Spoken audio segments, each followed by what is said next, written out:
दोस्तों, यह तो हम सभी जानते हैं कि पृथ्वी लोक पर जन्म लेने वाला प्राणी कोई अमर नहीं होता, अर्थात उसे एक ना एक दिन मरना ही होता है। लेकिन क्या आप जानते हैं कि मरने के बाद आत्मा का क्या होता है? या मृत्यु के 24 घंटे बाद आत्मा वापस अपने घर क्यों आते हैं और वह कितने दिनों तक अपने घर में रहते हैं? अगर आपको नहीं पता तो मैं आपको बता दूं कि इन सभी सवालों का जवाब गरुड़ पुराण में विस्तार से बताया गया है और आज के इस वीडियो में हम आपको यही बताने जा रहे हैं। दोस्तों, गरुड़ पुराण में बताया गया है कि जब किसी की मृत्यु हो जाती है तो यमराज के दूत उसके आत्मा को यमलोक ले जाते हैं, जहां उनके पुण्य और पाप कर्मों के लेखा जोखा किया जाता है।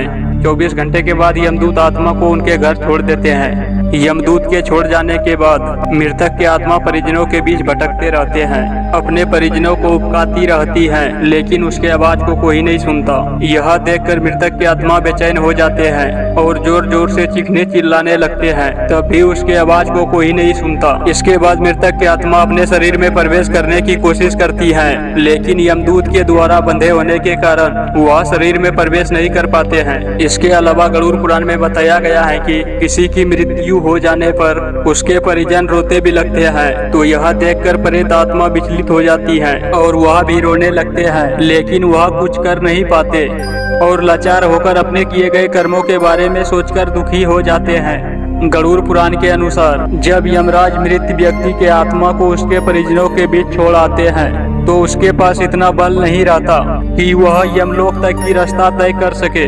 गरुड़ पुराण के अनुसार किसी भी व्यक्ति के मृत्यु के बाद 10 दिनों तक पिंडदान किया जाता है। उससे मृत आत्मा के विभिन्न अंगों के रचना होते हैं, जो 11वें और 12वें दिन पिंडदान किया जाता है।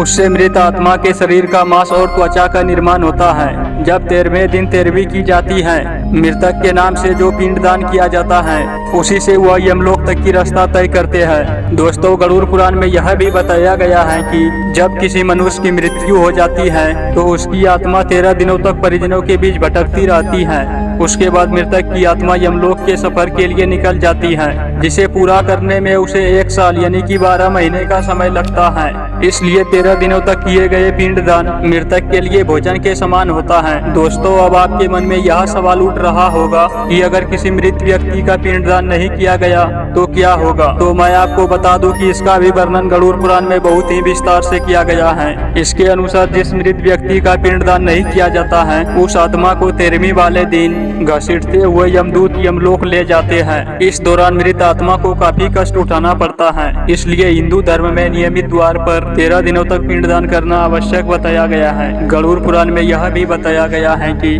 मृत व्यक्ति के 13वें दिन कराया गया भोज अगर कर्ज लेके किया गया तो मृत व्यक्ति को शांति नहीं मिलता है। मृत व्यक्ति को इन बातों का बड़ा ही कष्ट होता है। साथ ही गरुड़ पुराण में यह भी बताया गया है कि जो मृतक के परिजनों को कर्ज लेकर भोज कराने के लिए मजबूर करता है, ऐसे इंसान को यमराज कभी भी क्षमा नहीं करते और उसके मृत्यु के बाद उसे कई तरह की यातनाएं देती हैं और वापस उसे भटकने के लिए पृथ्वी लोक पर भेज देते हैं। साथ ही गरुड़ पुराण में यह भी बताया गया है कि जो व्यक्ति जीवित रहते हुए पुण्य कर्म करता है उसे यमदूत 13 दिन बाद यमलोक ले जाते हैं।